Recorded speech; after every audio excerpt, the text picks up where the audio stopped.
ट्रान्सफॉर्मरला थंड ठेवण्याची आवश्यकता. ट्रान्सफॉर्मर हे जरी स्थिर यंत्र असले तरीही त्यामध्ये आयर्न व कॉपर लॉसेस होतच असतात. लॉसेसमुळे उष्णता निर्माण होऊन कोअर व वाइंडिंग गरम होतात. जास्तीच्या उष्णतेमुळे कोअर व वाइंडिंग यामधील इन्सुलेशन शक्ती कमी होते. त्याचा परिणाम ट्रान्सफॉर्मरच्या कार्यक्षमतेवर होऊन कार्यक्षमता कमी होते. जनरेटर मोटरमध्ये फिरता भाग असतो. त्यास कूलिंग फॅन जोडून त्या मशीन थंड ठेवता येतात. परंतु ट्रान्सफॉर्मरमध्ये फिरता भाग नसल्यामुळे त्यास बाहेरून थंड ठेवणे आवश्यक असते. ट्रान्सफॉर्मरला थंड ठेवण्याच्या पद्धती. ट्रान्सफॉर्मरला खालील पद्धतीने थंड ठेवले जाते. नैसर्गिक कूलिंग. साधारणतः 10 ते 15 किलोव्होल्ट अँपिअर पर्यंतच्या कमी क्षमतेच्या छोट्या छोट्या ट्रान्सफॉर्मरमध्ये निर्माण होणाऱ्या लॉसेसचे प्रमाण कमी असते, म्हणून त्यात जास्त प्रमाणात उष्णता निर्माण होत नाही. अशा ट्रान्सफॉर्मरला विशिष्ट पद्धतीने थंड करण्याची आवश्यकता नसते, तर ते ट्रान्सफॉर्मर नैसर्गिक हवेमुळे आपोआप थंड राहतात.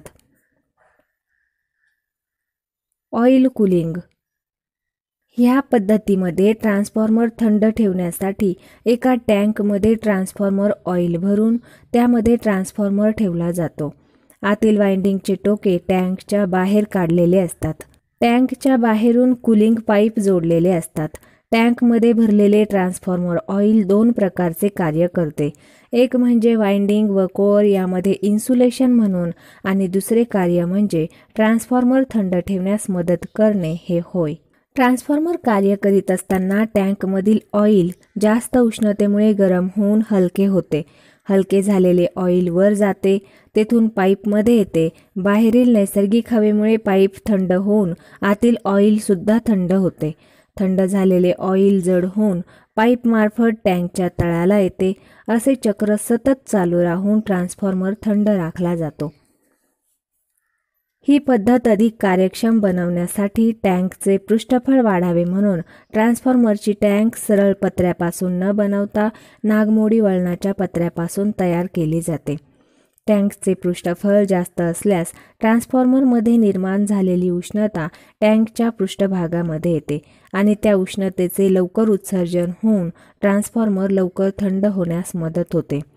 या पद्धतीत ऑइल थंड होण्याची प्रक्रिया नैसर्गिक हवेमुळे होते, म्हणून या पद्धतीस नैसर्गिक ऑइल कूलिंग पद्धत असे म्हणतात. या पद्धतीने 500 kVA पर्यंतचे ट्रान्सफॉर्मर थंड ठेवले जाते. Oil blast cooling. ह्या पद्धतीने 500 kVA पेक्षा जास्त क्षमतेचे ट्रान्सफॉर्मर थंड ठेवले जातात. ह्या पद्धतीत टँकच्या बाजूस रेडिएटर टँक जोडलेला असतो. रेडिएटर टँकला हवा देऊन थंड ठेवला जातो. ट्रान्सफॉर्मर कार्य करीत असताना त्यामध्ये उष्णता निर्माण होते. त्या उष्णतेमुळे ट्रान्सफॉर्मर टँकमधील गरम झालेले ऑइल हे रेडिएटर टँकमध्ये येते. रेडिएटर टँकमध्ये ऑइल थंड होऊन परत ट्रान्सफॉर्मर टँकमध्ये जाते आणि ट्रान्सफॉर्मर थंड ठेवला जातो. Water cooling. ह्या पद्धतीने 500 kVA पेक्षा जास्त क्षमतेच्या ट्रान्सफॉर्मरला थंड ठेवले जाते. आकृतीत दाखवल्याप्रमाणे ट्रान्सफॉर्मर टँकला जोडलेला ऑइलचा पाईप कूलरच्या थंड पाण्यातून फिरवला जातो. त्यामुळे ऑइलचा पाईप चांगला थंड राहतो. उष्णतेमुळे टँकमधील गरम झालेले ऑइल हलके होऊन वर जाते.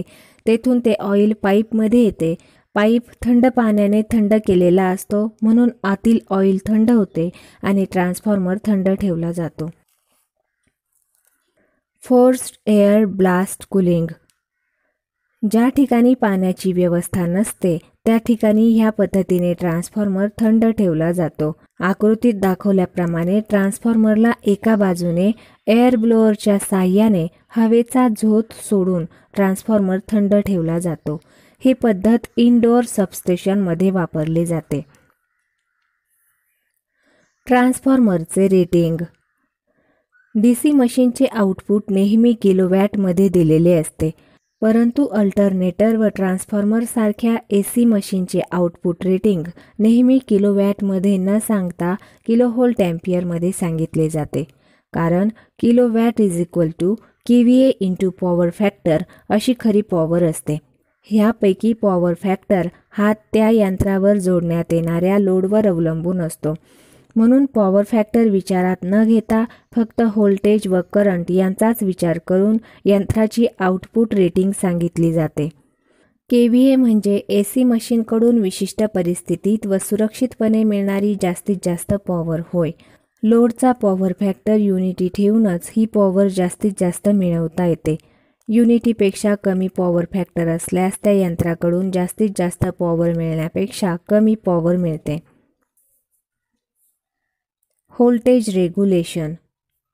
प्रायमरी व्होल्टेज कायम असताना सेकंडरीच्या नो लोड ते फुल लोड यामधील व्होल्टेजचा फरक आणि नो लोड व्होल्टेज यांच्या गुणोत्तरास ट्रान्सफॉर्मरचे व्होल्टेज रेग्युलेशन असे म्हणतात.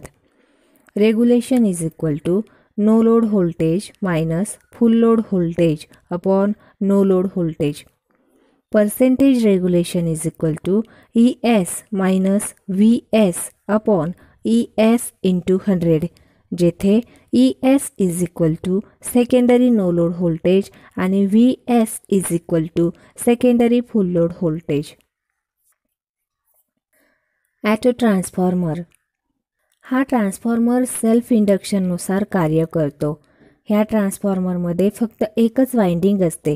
ती एकच वाइंडिंग प्रायमरी व सेकंडरी वाइंडिंग म्हणून कार्य करते. त्यासाठी वाइंडिंगला टॅपिंग काढलेले असतात.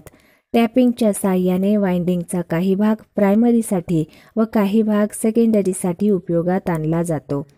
आकृतीत दाखवल्याप्रमाणे संपूर्ण वाइंडिंगचा कमी हिस्सा सेकंडरी म्हणून वापरल्यास हा ट्रान्सफॉर्मर स्टेप डाऊन म्हणून कार्य करतो. या उलट कमी टर्न्स प्रायमरीसाठी व जास्त टर्न्स सेकंडरीसाठी वापरल्यास हा ट्रान्सफॉर्मर स्टेप अप म्हणून कार्य करतो. सेकंडरीकडे मिळणारा व्होल्टेज खालील सूत्राच्या साहाय्याने माहित करता येतो.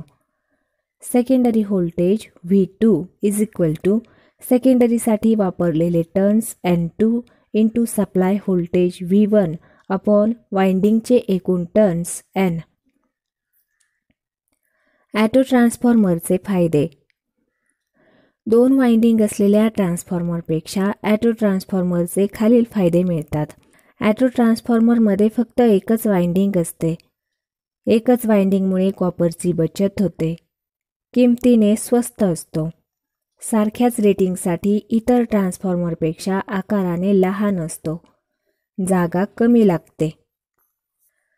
ॲटो ट्रान्सफॉर्मरचे तोटे.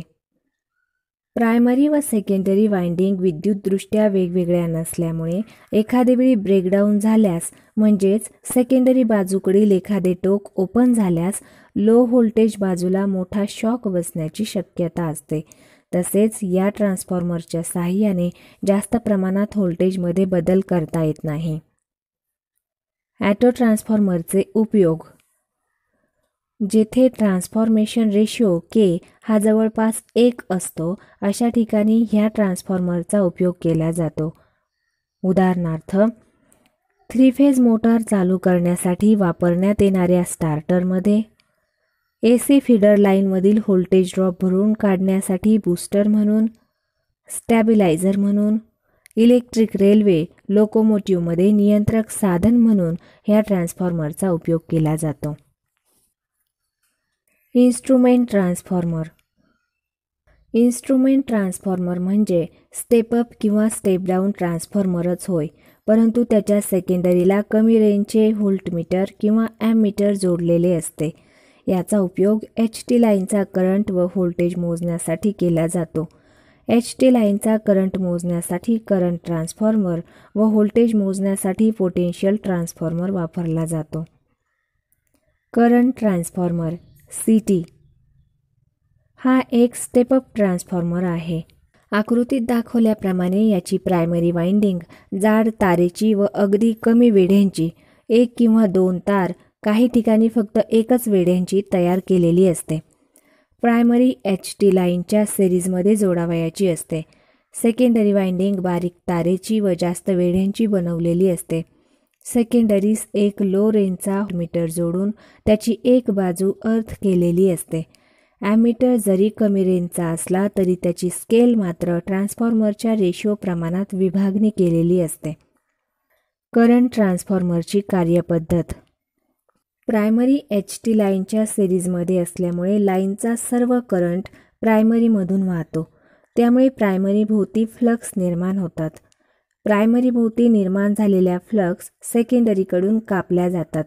सेकंडरीचे वेढे जास्त असल्यामुळे सेकंडरीमध्ये उच्च व्होल्टेज निर्माण होते, परंतु सेकंडरीचा करंट हा रेशो प्रमाणात कमी असतो. हा कमी करंट ॲमीटरमधून वाहतो. ॲमीटरला प्रत्यक्षात जरी कमी करंट मिळत असेल तरीही त्याची स्केल ट्रान्सफॉर्मरच्या रेशो प्रमाणात विभागलेली असल्यामुळे ॲमीटरच्या स्केलवर HT लाईनच्या करंटची नोंद मिळते. त्यामुळे HT लाईनचा हाय करंट लो रेंजच्या ॲमीटरने मोजता येतो. ह्या ट्रान्सफॉर्मरच्या प्रायमरीमधून करंट वाहत असताना जर एखाद्या वेळी काही कारणास्तव सेकंडरी ओपन झाल्यास सेकंडरीमधून मुळीच करंट वाहणार नाही, त्यामुळे सेकंडरी भोवती फ्लक्स निर्माण होणार नाहीत. यावेळी प्रायमरी फ्लक्सला विरोध करणाऱ्या फ्लक्स नसल्यामुळे कोअरमधून जास्तीत जास्त फ्लक्स वाहील आणि सेकंडरीमध्ये हाय व्होल्टेज निर्माण होईल.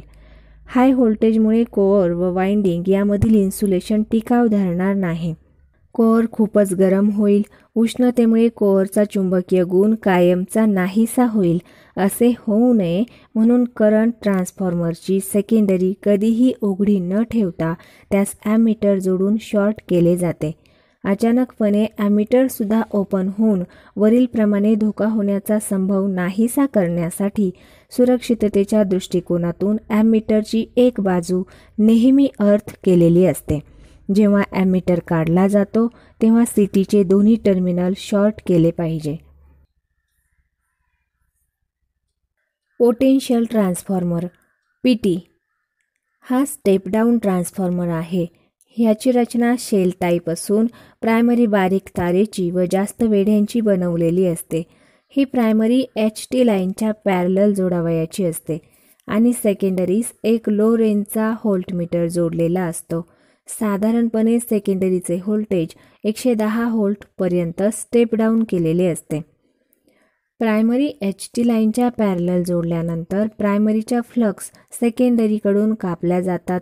सेकंडरीचे वेढे कमी असल्यामुळे सेकंडरीमध्ये कमी व्होल्टेज निर्माण होतो. हाच व्होल्टेज त्यावर जोडलेल्या व्होल्टमीटरला मिळतो.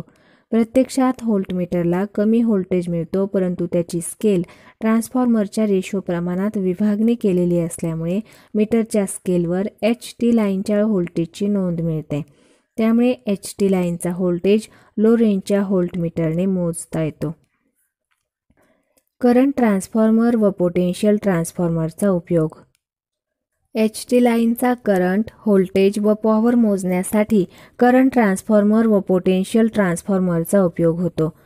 उदाहरणार्थ, जर एखाद्या HT लाईनचा लाईन व्होल्टेज 1100 व करंट 50 अँपिअर असेल तर अशा ठिकाणी 1100 भागिले 110 व्होल्टचा PT व 50 भागिले 5 अँपिअरचा CT वापरता येतो आणि आकृतीत दाखवल्याप्रमाणे जोडणी करून पॉवरही मोजता येते.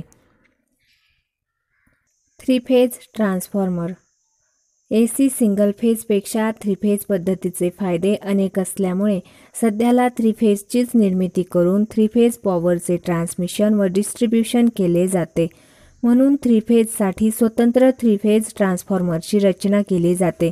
3 फेज ट्रान्सफॉर्मरची रचना सिंगल फेज ट्रान्सफॉर्मरसारखीच कोअर टाईप अथवा शेल टाईप असते, परंतु जास्त आउटपुट रेटिंगच्या ट्रान्सफॉर्मरची रचना कोअर टाईपच असते. आकृतीमध्ये 3 फेज कोअर टाईप ट्रान्सफॉर्मर दाखवला आहे. यामध्ये प्रायमरीसाठी 3 स्वतंत्र फेज वाइंडिंग असतात. त्याचे स्टार अथवा डेल्टा जोडणी करून प्रायमरीसाठी 3 टोके बाहेर काढलेले असतात. तसेच सेकंडरीसाठी सुद्धा 3 फेजची वाइंडिंग करून त्याचेही स्टार अथवा डेल्टा कनेक्शन करून सेकंडरीसाठी 3 टोके बाहेर काढलेले असतात. पूर्वीच्या काळी 3 फेजसाठी 3 स्वतंत्र सिंगल फेज ट्रान्सफॉर्मर बँक वापरत असे, परंतु 3 सिंगल फेज ट्रान्सफॉर्मरपेक्षा एकच 3 फेज ट्रान्सफॉर्मर वापरल्याने खालील फायदे मिळतात. म्हणून सध्या 3 फेज ट्रान्सफॉर्मरचाच उपयोग केला जातो. एक 3 फेज ट्रान्सफॉर्मर 3 सिंगल फेज ट्रान्सफॉर्मरपेक्षा सारख्याच रेटिंगसाठी लहान असतो. 3 फेज ट्रान्सफॉर्मरला जागा कमी लागते. सारख्याच रेटिंगसाठी 3 फेज ट्रान्सफॉर्मरचा आकार लहान असतो. देखभाल व दुरुस्ती खर्च कमी येतो. थ्री फेज ट्रान्सफॉर्मरची कार्यक्षमता चांगली असते. ह्या फायद्याव्यतिरिक्त एक तोटा आहे तो असा की थ्री फेज ट्रान्सफॉर्मर नादुरुस्त किंवा खराब झाला तर संपूर्ण वीज पुरवठा बंद करावा लागतो. 3 सिंगल फेज ट्रान्सफॉर्मरपैकी एखादा जरी बंद पडला तरी 1/3 लोडला तरी वीज पुरवठा चालू ठेवता येतो. थ्री फेज ट्रान्सफॉर्मरची आंतरिक जोडणी. डेल्टा डेल्टा जोडणी. आकृतीत दाखवल्याप्रमाणे प्रायमरी डेल्टामध्ये व सेकंडरी डेल्टामध्ये जोडलेली असते.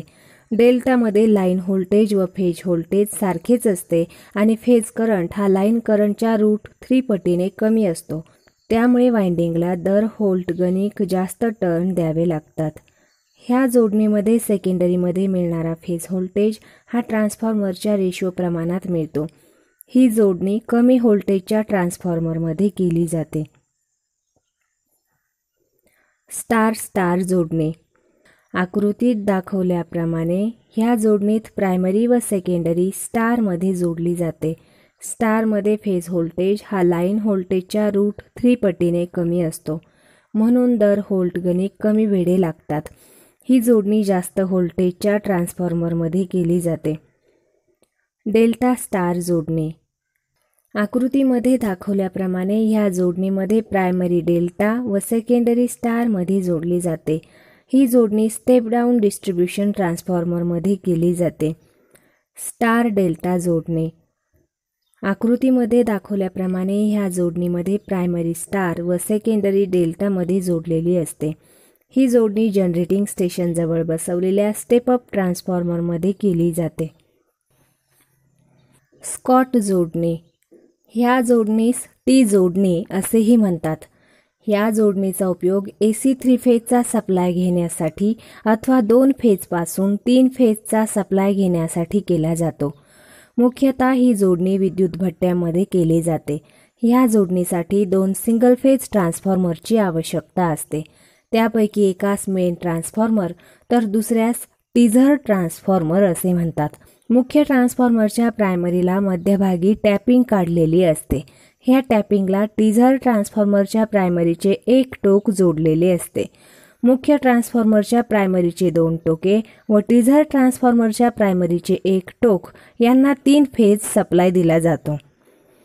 दोन्ही ट्रान्सफॉर्मरच्या सेकंडरीला सारखेच वेढे दिलेले असतात, परंतु मुख्य ट्रान्सफॉर्मरच्या प्रायमरीच्या फक्त 86.66% एवढेच वेढे टीझर ट्रान्सफॉर्मरच्या प्रायमरीला दिलेले असतात. टीझर ट्रान्सफॉर्मरच्या प्रायमरी वेढ्यांपैकी 1/3 वेढ्यांपासून एक व मुख्य ट्रान्सफॉर्मरच्या प्रायमरीचे एक टोक न्यूट्रलसाठी घेतले जाते. पॉवर ट्रान्सफॉर्मरचे भाग. Parts of power transformer. Three phase power ट्रान्सफॉर्मरच्या सुरक्षिततेसाठी व कार्यक्षमतेसाठी ट्रान्सफॉर्मरला खालील भाग जोडलेले असतात. Transformer tank. ट्रान्सफॉर्मरची टँक लोखंडी पत्र्यापासून बनवलेली असते. त्यात ट्रान्सफॉर्मर ऑइल भरून त्या ऑइलमध्ये ट्रान्सफॉर्मर कोअर व वाइंडिंग बुडवून ठेवलेला असतो. मोठ्या क्षमतेच्या ट्रान्सफॉर्मरसाठी कूलिंग सिस्टीम अधिक कार्यक्षम बनवण्यासाठी ट्रान्सफॉर्मरची टँक सरळ पत्र्यापासून न बनवता नागमोडी वळणाच्या पत्र्यापासून बनवलेली असते. कारण नागमोडी पत्रा वापरल्यामुळे कमी जागेतच टँकचे पृष्ठफळ वाढते आणि त्यामुळे ट्रान्सफॉर्मरमध्ये निर्माण झालेल्या उष्णतेचे उत्सर्जन लवकर होऊन ट्रान्सफॉर्मर थंड राहण्यास मदत होते. बुशिंग. ट्रान्सफॉर्मरमधील LT व HT वाइंडिंगचे टोके ट्रान्सफॉर्मर टँकच्या बाहेर काढलेले असतात. त्यास सप्लाय देण्यासाठी अथवा सप्लाय घेण्यासाठी बुशिंग बसवलेले असतात. ह्या बुशिंगमध्ये एक कंडक्टर असतो. त्या कंडक्टरभोवती सर्व बाजूंनी इन्सुलेशन चढवलेले असते. साधारणपणे त्या इन्सुलेशनसाठी चिनी माती किंवा काच वापरलेले असते. अशा इन्सुलेशनच्या अनेक शेड्स कंडक्टर भोवती देऊन कंडक्टरचे शेवटचे टोक खुले ठेवलेले असते. त्या टोकावर नट बसवून लाईन कंडक्टर जोडण्याची व्यवस्था केलेली असते. Tap changer. ट्रान्सफॉर्मरच्या सेकंडरी वाइंडिंगला वेगवेगळ्या व्होल्टेजसाठी टॅपिंग काढलेल्या असतात. ह्या टॅपिंग्सची जोडणी एका रोटरी स्विचला केलेली असते. अशा स्विचला टॅप चेंजर असे म्हणतात. हा स्विच हाताने अथवा मोटारच्या साहाय्याने चालवला ऑपरेट केला जातो. एखादे वेळी ट्रान्सफॉर्मरवरील लोड वाढल्यास त्याचे आउटपुट व्होल्टेज कमी होते. अशावेळी टॅप चेंजरच्या साहाय्याने सेकंडरीच्या टॅपिंग बदलून व्होल्टेज स्थिर ठेवण्यासाठी टॅप चेंजरचा उपयोग होतो. कॉन्झर्वेटर. ट्रान्सफॉर्मर टँकच्या वरच्या बाजूस एका पाईपच्या साहाय्याने लांब गोलाकार टाकी जोडलेली असते. त्यास कॉन्झर्वेटर किंवा एक्सपान्शन टँक असे म्हणतात. कॉन्झर्वेटरमध्ये अर्ध्यापेक्षा थोड्या जास्त पातळीपर्यंत ट्रान्सफॉर्मर ऑइल भरलेले असते. ऑइलची पातळी पाहण्यासाठी कॉन्झर्वेटरला ऑइल लेवल इंडिकेटर बसवलेला असतो. ट्रान्सफॉर्मर कार्य करीत असताना उष्णतेने गरम झालेले ऑइल हलके होऊन वर येते आणि तसेच त्या उष्णतेमुळे गॅसेस निर्माण होतात. ते गॅसेस सामावण्यासाठी काहीतरी जागा राहावी म्हणून कॉन्झर्वेटरमधील ऑइलची पातळी अर्ध्यापेक्षा जास्त ठेवलेली असते. जर पूर्ण कॉन्झर्वेटर भरून ऑइलची पातळी ठेवली तर उष्णतेने निर्माण झालेल्या गॅसेसमुळे आंतरिक दाब वाढून टाकी फुटून जाण्याची भीती असते. ब्रीदर. कॉन्झर्वेटरच्या वरच्या बाजूस पाईपच्या साहाय्याने ब्रीदर जोडलेला असतो. ब्रीदर हा दंडगोलाकृती पाईप असतो. त्याचे खालचे टोक उघडे असते. त्यामध्ये वेगवेगळ्या चेंबरमध्ये सिलिका जेल व कॅल्शियम क्लोराईड भरलेले असते. सिलिका जेल पूर्णपणे कोरडा असताना त्याचा रंग निळा असतो आणि त्यात पाण्याचा अंश मिसळला गेल्यास त्याचा रंग पांढरा होतो. ट्रान्सफॉर्मर कार्य करीत असताना ट्रान्सफॉर्मर टँकमधील ऑइल उष्णतेने प्रसरण पावते व थंडीमुळे आकुंचन होते. म्हणून जेव्हा ट्रान्सफॉर्मरमधील उष्णतेने ऑइल गरम होते तेव्हा ते प्रसरण पावून गॅसेस निर्माण होतात. हे गॅसेस बाहेर निघून जाणे आवश्यक असतात आणि ऑइल जेव्हा थंड होते तेव्हा ऑइल आकुंचन पावल्यामुळे हवेची पोकळी निर्माण होते. ही पोकळी भरून काढणे आवश्यक असते. म्हणजे थोडक्यात यास असे म्हणता येईल की ट्रान्सफॉर्मर कार्य करीत असताना त्यास श्वासोच्छ्वास आवश्यक असतो. हे कार्य ब्रीदर करीत असतो. म्हणून ब्रीदरला ट्रान्सफॉर्मरचे हृदय असे म्हटले जाते. जेव्हा टँकमध्ये गॅसेस निर्माण होतात तेव्हा ते गॅसेस कॉन्झर्वेटरमधून ब्रीदर वाटे बाहेर पडतात. त्यावेळी कॉन्झर्वेटरमध्ये पोकळी निर्माण होते आणि बाहेरील हवेचा दाब वाढतो. म्हणून बाहेरील हवा ब्रीदरमध्ये येते. ब्रीदरमध्ये असलेल्या सिलिका जेल व कॅल्शियम क्लोराईडमुळे हवेतील बाष्प शोषून घेतले जाते आणि बाष्पविरहित शुद्ध हवा कॉन्झर्वेटरला मिळून निर्माण झालेली पोकळी भरून निघते. थोडक्यात ब्रीदरचे मुख्य कार्य म्हणजे बाष्पविरहित व ऑक्सिजनविरहित शुद्ध हवा कॉन्झर्वेटरला पुरवणे हे होय. ऑइलमध्ये बाष्प मिसळले गेल्यास त्या ऑइलची डायइलेक्ट्रिक स्ट्रेंथ कमी होते आणि ऑक्सिजन मिसळून काही कारणास्तव स्पार्किंग झाल्यास ऑक्सिडेशनची क्रिया होऊन तेलाचे गोळे गोळे होतात. असे ऑइल वापरण्यास योग्य नसते. म्हणून ब्रीदरमध्ये आणखी एखादा रासायनिक पदार्थ ठेवून हवेतील ऑक्सिजन शोषून घेण्याची व्यवस्था केलेली असते. Explosion vent. ट्रान्सफॉर्मर टँकच्या वरच्या बाजूस कॉन्झर्वेटरच्या शेजारी एक वाकडा पाईप जोडलेला असतो. त्यास एक्सप्लोजन व्हेंट किंवा एमर्जन्सी प्रेशर रिलीज असे म्हणतात. त्याच्या पुढच्या टोकाला एक पातळ पडदा लावलेला असतो. एखादे वेळी ट्रान्सफॉर्मरमध्ये शॉर्ट सर्किट, ओव्हरलोड अथवा अन्य प्रकारचा दोष होऊन जास्तीची उष्णता निर्माण झाल्यास जास्त प्रमाणात गॅसेस निर्माण होऊन जास्तीच्या दाबामुळे व्हेंटवरील पडदा फाटतो आणि सर्व गॅसेस बाहेर निघून जातात. म्हणून स्फोट होण्यापासून ट्रान्सफॉर्मर सुरक्षित राहतो. बुकॉल्स रिले. ट्रान्सफॉर्मरच्या सुरक्षेसाठी हा आणखी एक घटक आहे. हा रिले ट्रान्सफॉर्मर टँक व कॉन्झर्वेटर यांच्यामध्ये पाईपच्या साहाय्याने जोडलेला असतो. ह्या रिलेमध्ये आकृतीत दाखवल्याप्रमाणे तेलावर तरंगणारे 2 चेंडू असतात. ह्या चेंडूखाली मर्क्युरी स्विच असतात. साधारण स्थितीत दोन्ही स्विचचे कॉन्टॅक्ट ओपन असतात. वरच्या कॉन्टॅक्टशी बेलचे सर्किट जोडलेले असते. बेलला बॅटरीमार्फत निगेटिव्ह टोके जोडलेले असते व पॉझिटिव्ह टोक स्विच मार्फत जोडलेले असते. खालच्या कॉन्टॅक्टला ट्रिप सर्किट जोडलेले असते. ट्रान्सफॉर्मर कार्य करीत असताना जर त्यामध्ये किरकोळ स्वरूपाचा दोष झाल्यास ऑइल गरम होऊन गॅसेसमुळे आंतरिक दाब वाढतो. अशावेळी वरचा चेंडू खाली ढकलला जातो व बेलचे सर्किट पूर्ण होते आणि बेल वाजून धोक्याची सूचना मिळते. दोष गंभीर स्वरूपाचा म्हणजे शॉर्ट सर्किट, ओव्हरलोड, अर्थ फॉल्ट असा झाला तर जास्त प्रमाणात आंतरिक दाब वाढून खालचा चेंडू पुढे ढकलला जातो. त्यामुळे त्याच्या शेजारचे कॉन्टॅक्ट जोडून ट्रिप सर्किट ऑन होते आणि ट्रान्सफॉर्मर सप्लायपासून अलग होतो. अशा प्रकारे हा रिले कार्य करून ट्रान्सफॉर्मरचे संरक्षण करतो. Temperature gauge. ट्रान्सफॉर्मरच्या वरच्या बाजूस ट्रान्सफॉर्मरचे तापमान पाहण्यासाठी जोडलेल्या मीटरला टेम्परेचर गेज असे म्हणतात. ह्या मीटरमुळे तापमान वाढल्यास अलाराम वाजून किंवा दिवा पेटून सूचना मिळते. Transformer oil. हे एक खनिज तेल आहे, परंतु बाजारात ट्रान्सफॉर्मर ऑइल या नावानेच प्रचलित आहे. हे ऑइल चांगल्या प्रकारचा द्रव इन्सुलेटर आहे. बाष्पविरहित ऑइलची डायइलेक्ट्रिक स्ट्रेंथ 30 ते 40 किलोव्होल्ट पर मिलीमीटर असते. असे ऑइल ट्रान्सफॉर्मर टँकमध्ये भरून त्यात वाइंडिंग आणि कोअर ठेवलेला असतो. ट्रान्सफॉर्मर थंड ठेवणे व वाइंडिंग आणि कोअर यामध्ये इन्सुलेटरचे कार्य करणे हे दोन महत्त्वाचे कार्य ऑइलचे असते. ट्रान्सफॉर्मर ऑइलमध्ये आवश्यक असणारे गुण. डायइलेक्ट्रिक स्ट्रेंथ चांगली असली पाहिजे. स्वच्छ व पारदर्शक असला पाहिजे, जास्त चिकट असू नये.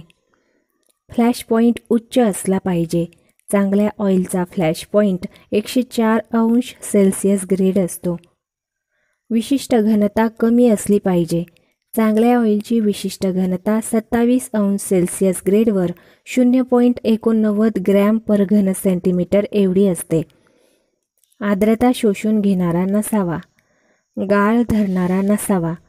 विशिष्ट विरोध चांगला असावा. चांगल्या ऑइलचा विशिष्ट विरोध 90°C ग्रेडवर 13 × 1012 ओहम पर घन सेंटीमीटर व 27°C ग्रेडवर 400 × 1012 ओहम पर घन सेंटीमीटर एवढा असतो. ऑइलची डायइलेक्ट्रिक स्ट्रेंथ पाहण्यासाठी घ्यावयाची टेस्ट. आकृतीत दाखवल्याप्रमाणे ऑइल टेस्टिंग उपकरणांची रचना असते. ह्या टेस्टिंग उपकरणामध्ये एक काचेचे भांडे असते. या भांड्यात 4 ते 6 मिलीमीटर व्यासाचे गोलाकार इलेक्ट्रोड असतात. दोन्ही इलेक्ट्रोडमध्ये 4 मिलीमीटर अंतर ठेवून खालीलप्रमाणे टेस्ट घेतली जाते. टेस्टिंग उपकरणास 230 व्होल्ट 50 सायकल दर सेकंदचा सिंगल फेज सप्लाय द्यावा लागतो. सप्लायसाठी 3 कोअर फ्लेक्झिबल केबलद्वारे योग्य अर्थ करून सप्लाय द्यावा लागतो. कंटेनरमध्ये खुणेने दाखवलेल्या पातळीपर्यंत टेस्ट करावयाचे ऑइल भरले जाते. ऑइल भरतेवेळी हवा आत शिरणार नाही याची काळजी घ्यावी लागते. इलेक्ट्रोडला स्टेपअप ट्रान्सफॉर्मरच्या सहाय्याने सप्लाय देऊन व्होल्टेज कंट्रोलरने हळूहळू सप्लाय व्होल्टेज 30 ते 50 किलोव्होल्टपर्यंत वाढवले जाते. साधारणपणे 30 ते 50 किलोव्होल्टवर 1 मिनिटपर्यंत जर ऑइल टिकाव धरल्यास ते ऑइल वापरण्यास योग्य आहे असे समजले जाते. ट्रान्सफॉर्मरची समांतर जोडणी. Parallel operation of transformer. 2 किंवा 2पेक्षा जास्त ट्रान्सफॉर्मरच्या एकमेकांच्या पॅरलल जोडणीला ट्रान्सफॉर्मरची समांतर जोडणी असे म्हणतात. समांतर जोडणीमुळे पुढील प्रमाणे फायदे मिळतात. लोड वाढल्यास नवीन ट्रान्सफॉर्मर पहिल्या ट्रान्सफॉर्मरच्या पॅरलल जोडून मागणीनुसार वीज पुरवठा करणे सहज शक्य होते. एखादा ट्रान्सफॉर्मर नादुरुस्त झाल्यास दुसरा ट्रान्सफॉर्मर चालू राहून काही लोडला तरी सप्लाय चालू राहतो, पण लोडचा सप्लाय पूर्ण बंद करण्याची आवश्यकता भासत नाही. ठराविक कालांतराने ट्रान्सफॉर्मरची दुरुस्ती, देखभाल, तेलपाणी वगैरे करणे शक्य होते. समांतर जोडणीसाठी पूर्ण करावयाच्या अटी. Conditions for parallel operations of transformer.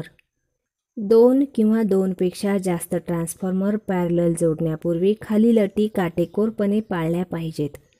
दोन्ही ट्रान्सफॉर्मरचे व्होल्टेज रेटिंग सारखे असले पाहिजेत. दोन्ही ट्रान्सफॉर्मरचा ट्रान्सफॉर्मेशन रेशो सारखा असला पाहिजे. इम्पिडन्स ड्रॉप सारखा असला पाहिजे. 3 फेज ट्रान्सफॉर्मरच्या बाबतीत फेज सिक्वेन्स सारखा असला पाहिजे. बॅलेन्स लोडवर 3 फेज ट्रान्सफॉर्मरचे व्होल्टेज रेग्युलेशन सारखे असले पाहिजे. ट्रान्सफॉर्मर पॅरलल जोडताना त्याची पोलॅरिटी सारखी असली पाहिजे, म्हणजे पहिल्या ट्रान्सफॉर्मरच्या प्रायमरी व सेकंडरी वाइंडिंगचे टोके ज्याप्रमाणे प्रायमरी व सेकंडरी बसबारला जोडलेले आहेत त्याचप्रमाणे दुसऱ्या ट्रान्सफॉर्मरचीही जोडणी केली पाहिजे. 3 फेज ट्रान्सफॉर्मरच्या बाबतीत दोन्ही ट्रान्सफॉर्मरचा फेजर ग्रुप सारखा असला पाहिजे. फेजर ग्रुप म्हणजे प्रायमरी व सेकंडरी वाइंडिंगचा आपसातील मूळचा फेज अँगल होय.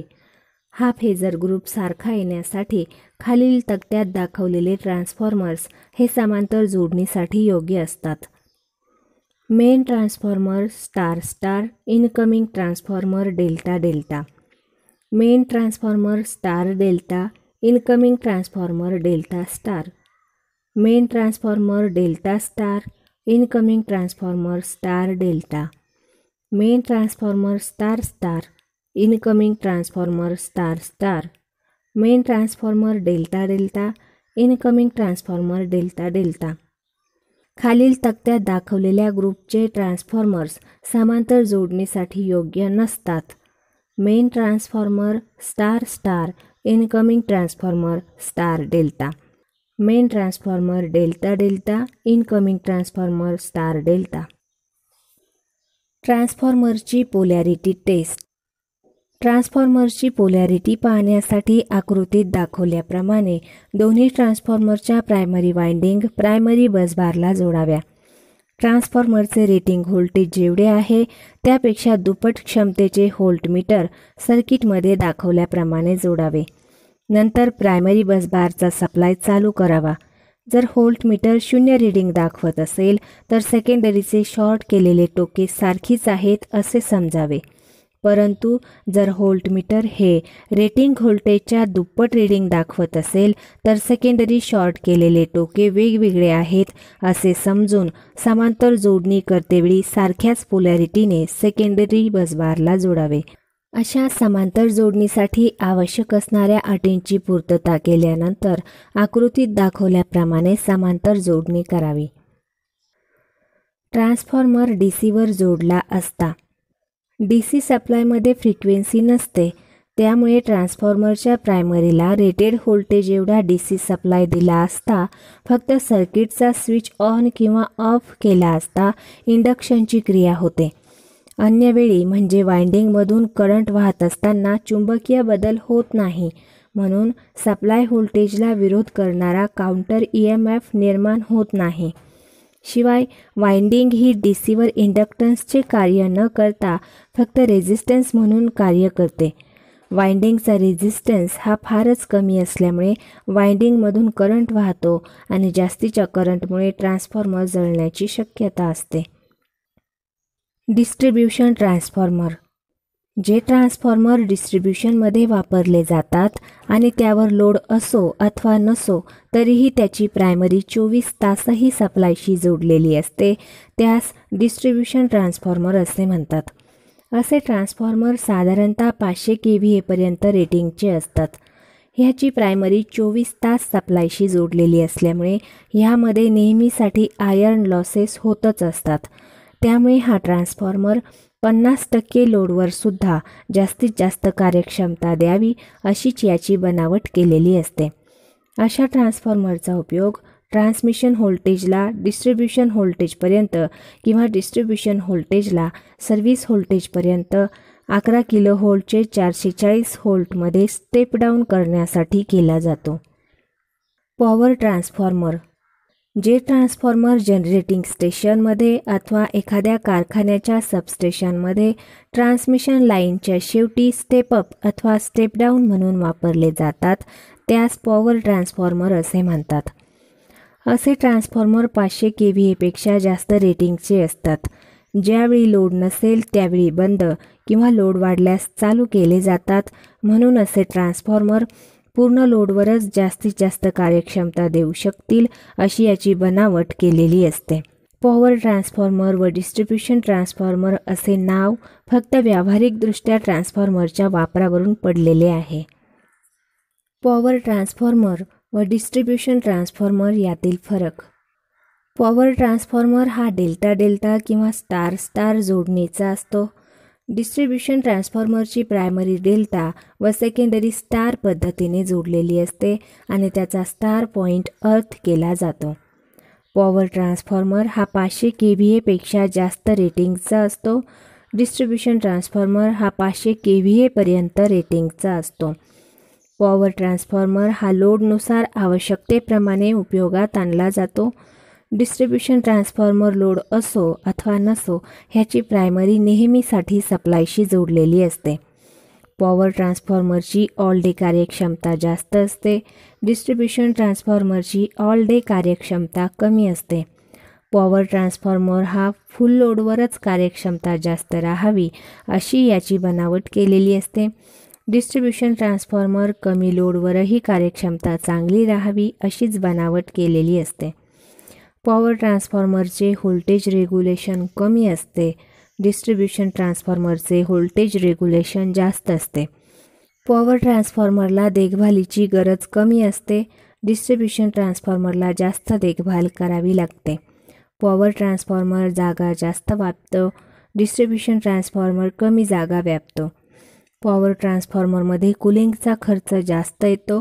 डिस्ट्रीब्युशन ट्रान्सफॉर्मरमध्ये कूलिंग खर्च कमी येतो. पॉवर ट्रान्सफॉर्मर महाग असतो. डिस्ट्रीब्युशन ट्रान्सफॉर्मरची किंमत कमी असते.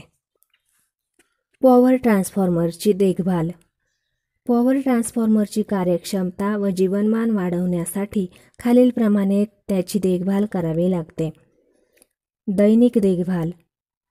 वाइंडिंग आणि ऑइलचे तापमान, लोड आणि व्होल्टेज यांची काळजीपूर्वक तपासणे. जर ट्रान्सफॉर्मर गरम होऊन तापमान वाढले असेल तर तो ट्रान्सफॉर्मर बंद करावा. ट्रान्सफॉर्मर ओव्हरलोड होत असेल तर लोड कमी करून रेटेड क्षमतेप्रमाणे लोड जोडावा. साप्ताहिक देखभाल. ऑइलची पातळी तपासावी. जर ऑइलची पातळी कमी झाली असेल तर कॉन्झर्वेटरच्या व्हेंटमधून योग्य पातळीपर्यंत ऑइल भरावे.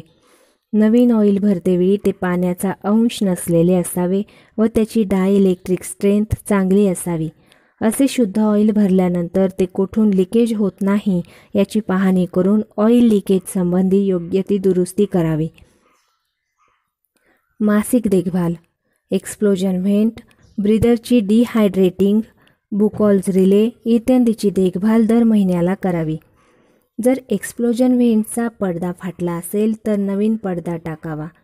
ब्रीदरमधील शुद्ध सिलिका जेलचा रंग निळा असतो आणि त्यात पाण्याचा अंश मिसळला गेल्यास फिकट गुलाबी पांढरा होतो.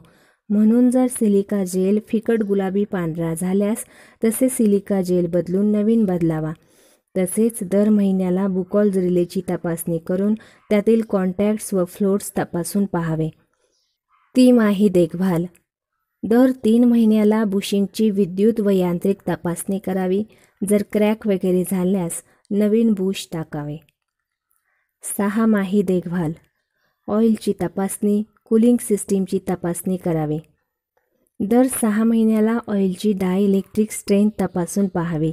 त्यात पाण्याचा अंश असेल तर ऑइल फिल्टर करून वापरावे किंवा आवश्यकतेनुसार नवीन कोरडे ऑइल वापरावे.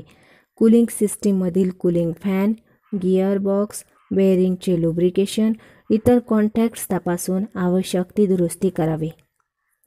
वार्षिक देखभाल. ऑइल स्लजिंग, केबल बॉक्सची तपासणी, रिले व अलाराम सर्किटची तपासणी, अर्थ रेझिस्टन्सची तपासणी, वाइंडिंग इन्सुलेशन रेझिस्टन्सची टेस्ट इत्यादीची तपासणी करावी. ऑइलमध्ये गोळे गोळे झाले असतील तर त्यास फिल्टर करून घ्यावे अथवा नवीन ऑइल बदलावे. रिले व अलाराम सर्किटमधील फ्युजेस व कॉन्टॅक्ट्स तपासून योग्य ती दुरुस्ती करावी. अर्थ टेस्टरच्या साहाय्याने अर्थ रेझिस्टन्स मोजावा.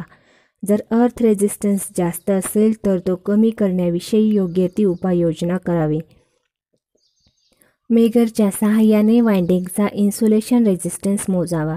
जर तो मेगा ओहमपेक्षा कमी येत असेल तर त्यास वाढवण्यासाठी योग्य ते उपाययोजना करावी.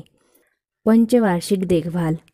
ट्रान्सफॉर्मरची संपूर्ण ओव्हरहॉलिंग करावी व सर्व ठिकाणी ऑइलची योग्य ती तपासणी करावी. स्वाध्याय. योग्य उत्तर निवडा. ट्रान्सफॉर्मर हे कोणते यंत्र आहे? स्थिर. ट्रान्सफॉर्मर कोणत्या सप्लायवर कार्य करतो? AC. ट्रान्सफॉर्मर कोणत्या तत्वावर कार्य करतो? Magnetic induction. ट्रान्सफॉर्मरचे कार्य कोणते? फ्रिक्वेन्सी व पॉवर न बदलता व्होल्टेज कमी जास्त करणे. ट्रान्सफॉर्मरला रेटेड व्होल्टेजचा DC सप्लाय दिल्यास काय होईल? ट्रान्सफॉर्मरची वाइंडिंग जळेल. ट्रान्सफॉर्मरच्या प्रायमरी व सेकंडरी वाइंडिंग कशा असल्या पाहिजे? एकाच मॅग्नेटिक सर्किटमध्ये. ट्रान्सफॉर्मरच्या कोअरसाठी कोणते मटेरियल योग्य असते? Hot rolled grain oriented steel. ट्रान्सफॉर्मरच्या चुंबकीय मंडळाची फ्लक्स डेन्सिटी उच्च पाहिजे असेल तर कोणते मटेरियल वापरले जाते? Soft steel. ट्रान्सफॉर्मरमध्ये एका कॉइलची पॉवर दुसऱ्या कॉइलकडे कशी ट्रान्सफर होते? मॅग्नेटिकली. ट्रान्सफॉर्मरचा उपयोग कशाची किंमत बदलण्यासाठी केला जातो? व्होल्टेज. ट्रान्सफॉर्मरच्या वाइंडिंगमध्ये निर्माण होणारा EMF कशावर अवलंबून असतो? फ्रिक्वेन्सी, फ्लक्स व वाइंडिंगचे वेढे यावर. ट्रान्सफॉर्मरच्या प्रायमरी व सेकंडरी दोन्हीमध्ये दर वेढ्यांगणिक निर्माण होणारा EMFचे सूत्र कसे असते? नेहमीसाठी सारखे. कोणत्याही सिंगल फेज ट्रान्सफॉर्मरमध्ये प्रायमरी व सेकंडरीमध्ये निर्माण होणाऱ्या व्होल्टेजचा फेज डिफरन्स किती असतो? 180 अंशाने आउट ऑफ फेज. ट्रान्सफॉर्मरचा नो लोड करंट हा फुल लोड करंटच्या किती असतो? 1 ते 3%. ट्रान्सफॉर्मरच्या नो लोड करंटचे कार्य कोणते? कोर लॉसेस करणे, EMF निर्माण करणे. ट्रान्सफॉर्मरचा नो लोड करंट किती असतो? वर्किंग करंट व मॅग्नेटायझिंग करंटच्या व्हेक्टरच्या बेरजे एवढा. ट्रान्सफॉर्मरच्या सेकंडरीवर जेव्हा लोड जोडलेला असतो तेव्हा म्युच्युअल फ्लक्सच्या किमतीवर काय परिणाम होतो? स्थिर असतात. ट्रान्सफॉर्मरचा नो लोड करंट कसा असतो? प्रायमरी व्होल्टेज V1च्या 90 अंशाने लॅगिंग.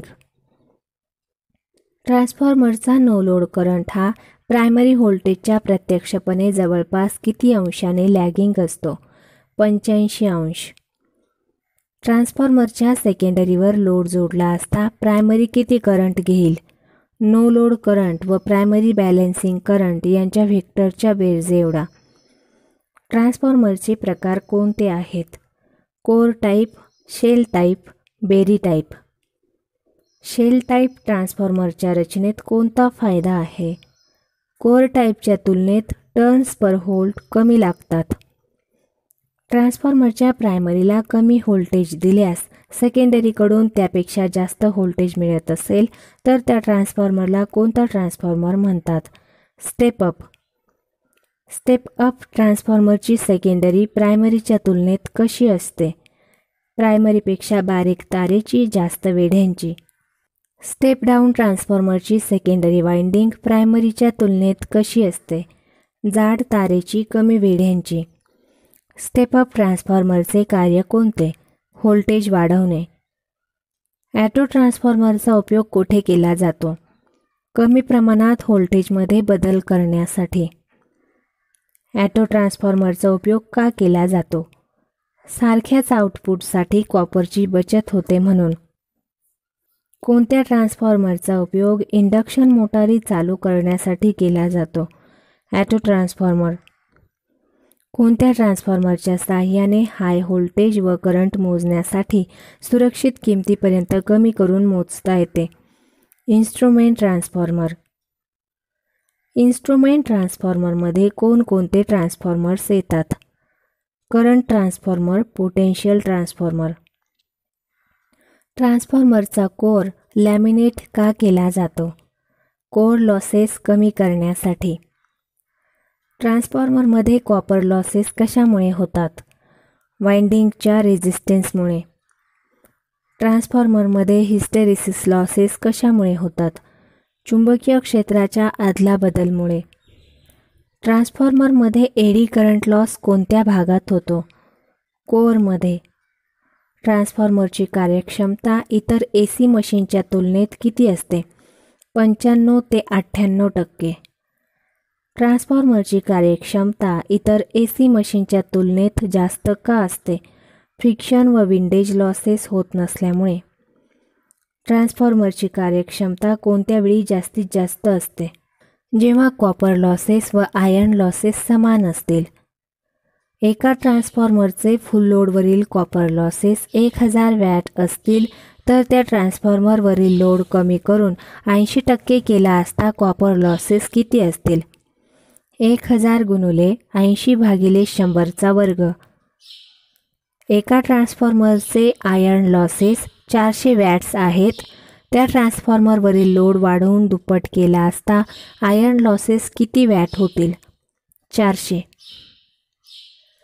डिस्ट्रीब्युशन ट्रान्सफॉर्मरमध्ये आयर्न लॉसेस कमीत कमी होतील अशी त्याची डिझाईन बनावट का केली जाते? प्रायमरी दिवसातील 24 तासही सप्लायशी जोडलेली असते म्हणून. डिस्ट्रीब्युशन ट्रान्सफॉर्मरची ऑल डे इफिशियन्सी चांगली का असते? आयर्न लॉसेस कमी असल्यामुळे. ट्रान्सफॉर्मरच्या ओपन सर्किट टेस्ट आणि शॉर्ट सर्किट टेस्टमध्ये ट्रान्सफॉर्मरचे कोणते पॉवर लॉसेस माहीत होतात? अनुक्रमे कोअर लॉसेस आणि कॉपर लॉसेस. ट्रान्सफॉर्मरची ऑल डे इफिशियन्सी म्हणजे काय? दिवसातील आउटपुट किलोवॅट हवर व इनपुट किलोवॅट हवर यांचे गुणोत्तर. जनरल पॉवर व लाइटिंग लोडसाठी कोणता ट्रान्सफॉर्मर उपयोगी असतो? Distribution transformer. पॉवर ट्रान्सफॉर्मर हा किती लोडवर जास्तीत जास्त कार्यक्षमता देतो? जवळपास पूर्ण लोडवर. पॉवर ट्रान्सफॉर्मरच्या कोणत्या वाइंडिंगला टॅपिंग काढलेल्या असतात? High voltage वाइंडिंगला. 50% लोडवरही जास्तीत जास्त कार्यक्षमता देऊ शकणारा कोणता ट्रान्सफॉर्मर आहे? Distribution transformer. पॉवर ट्रान्सफॉर्मरला कोणत्या पद्धतीने थंड ठेवले जाते? एअर ब्लास्टसह ऑइल कूलिंग. ट्रान्सफॉर्मरचे रेग्युलेशन म्हणजे काय? V0 - V/V0 गुणोत्तर. ट्रान्सफॉर्मरचे रेटिंग कशामध्ये दिले जाते? Kilovolt ampere. ट्रान्सफॉर्मरच्या पॅरलल ऑपरेशनसाठी कोणत्या अटी पूर्ण कराव्या लागतात?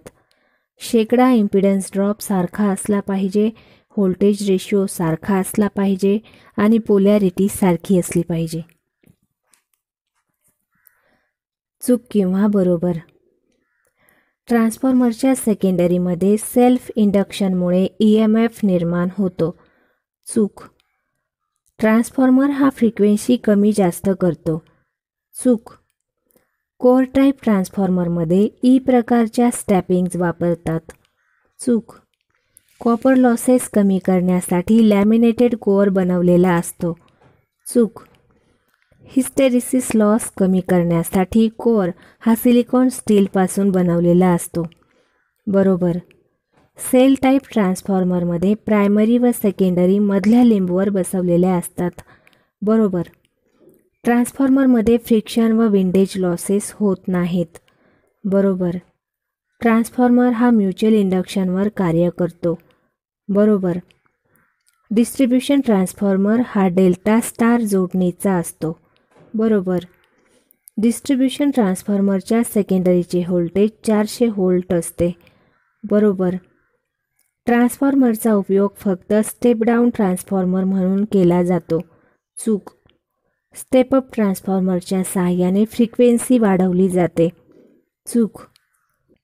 ट्रान्सफॉर्मर हा प्रायमरीला दिलेल्या व्होल्टेजचे स्टेप अप व स्टेप डाऊनही करतो. बरोबर. करंट ट्रान्सफॉर्मर हा त्याच्या ॲमीटरला मिळणारी फ्रिक्वेन्सी कमी करतो. चूक. ट्रान्सफॉर्मर हा इलेक्ट्रोमॅग्नेटिक इंडक्शनच्या तत्वावर कार्य करतो. बरोबर. ॲटो ट्रान्सफॉर्मर हा म्युच्युअल इंडक्शननुसार कार्य करतो. चूक. ट्रान्सफॉर्मरला थंड ठेवण्यासाठी लॅमिनेटेड कोअर वापरला जातो. चूक. ट्रान्सफॉर्मरमध्ये जास्त फ्लक्स मिळण्यासाठी कोअर हा लॅमिनेटेड बनवलेला असतो. चूक. ॲटो ट्रान्सफॉर्मर हा सेल्फ इंडक्शननुसार कार्य करतो. बरोबर. डिस्ट्रीब्युशन ट्रान्सफॉर्मरची सेकंडरी वाइंडिंग प्रायमरीपेक्षा जाड तारेची बनवलेली असते. बरोबर. ट्रान्सफॉर्मर ऑइलमध्ये थोडेसे पाणी मिसळल्यास काही परिणाम होणार नाही. चूक. प्रायमरी टर्न्स व सेकंडरी टर्न्स यांच्या गुणोत्तराला ट्रान्सफॉर्मेशन रेशिओ म्हणतात. बरोबर. डिस्ट्रीब्युशन ट्रान्सफॉर्मरचा स्टार पॉइंट हा सबस्टेशन जवळ अर्थ केलेला असतो. बरोबर. ट्रान्सफॉर्मरमधील आयर्न लॉसेस लोडच्या प्रमाणात बदलतात. चूक. ट्रान्सफॉर्मरमधील कॉपर लॉसेस लोडच्या प्रमाणात बदलतात. चूक. ट्रान्सफॉर्मरमधील कॉपर लॉसेस लोडच्या वर्गाच्या प्रमाणात बदलतात. बरोबर. ट्रान्सफॉर्मरचे कोर लॉसेस नो लोड ते फुल लोड सारखेच असतात. बरोबर. आयर्न लॉसेस व कॉपर लॉसेस बरोबर असतील तर ट्रान्सफॉर्मरची कार्यक्षमता जास्तीत जास्त असते. बरोबर. ओपन सर्किट टेस्टच्या सहाय्याने ट्रान्सफॉर्मरचे कॉपर लॉसेस माहीत होतात. चूक. शॉर्ट सर्किट टेस्टने ट्रान्सफॉर्मरचे कॉपर लॉसेस माहीत होतात. बरोबर. ट्रान्सफॉर्मरला थंड ठेवण्यासाठी व इन्सुलेशन रेझिस्टन्स वाढवण्यासाठी ट्रान्सफॉर्मरमध्ये ऑइल वापरतात. बरोबर. रिकाम्या जागा. ट्रान्सफॉर्मरचे EMF सूत्र डॅश डॅश आहे. ट्रान्सफॉर्मरचे EMF सूत्र 4.44 × फ्लक्स मॅक्स × F × N आहे. ट्रान्सफॉर्मर हा डॅश डॅश तत्वावर कार्य करतो. ट्रान्सफॉर्मर हा म्युच्युअल तत्वावर कार्य करतो. जर ट्रान्सफॉर्मरच्या सेकंडरीचे व्होल्टेज प्रायमरी व्होल्टेजपेक्षा कमी असेल तर त्यास डॅश डॅश ट्रान्सफॉर्मर म्हणतात. जर ट्रान्सफॉर्मरच्या सेकंडरीचे व्होल्टेज प्रायमरी व्होल्टेजपेक्षा कमी असेल तर त्यास स्टेप डाऊन ट्रान्सफॉर्मर म्हणतात. ॲटो ट्रान्सफॉर्मर डॅश डॅश तत्वावर कार्य करतो. ॲटो ट्रान्सफॉर्मर सेल्फ इंडक्शन तत्वावर कार्य करतो. ट्रान्सफॉर्मरच्या इम्पिडन्स व्होल्टेज म्हणजे डॅश डॅश दाखवतो. ट्रान्सफॉर्मरचा इम्पिडन्स व्होल्टेज म्हणजे शॉर्ट सर्किट व्होल्टेज दाखवतो. ट्रान्सफॉर्मरचा कोर डॅश डॅश पासून बनवलेला असतो. ट्रान्सफॉर्मरचा कोर सिलिकॉन स्टील पासून बनवलेला असतो. डॅश डॅश लॉस कमी करण्यासाठी ट्रान्सफॉर्मरचा कोर हा लॅमिनेशन पासून बनवलेला असतो.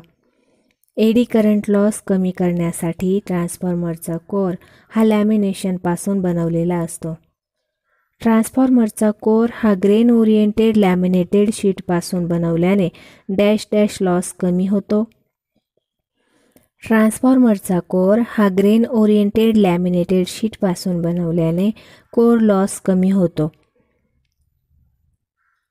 शॉर्ट सर्किट टेस्ट घेण्यासाठी डॅश डॅश बाजूला सप्लाय देऊन डॅश डॅश बाजू शॉर्ट केली जाते. शॉर्ट सर्किट टेस्ट घेण्यासाठी HT बाजूला सप्लाय देऊन LT बाजू शॉर्ट केली जाते. ओपन सर्किट टेस्ट घेण्यासाठी डॅश डॅश बाजू ओपन ठेवून डॅश डॅश बाजूला सप्लाय दिला जातो. ओपन सर्किट टेस्ट घेण्यासाठी HT बाजू ओपन ठेवून LT बाजूला सप्लाय दिला जातो.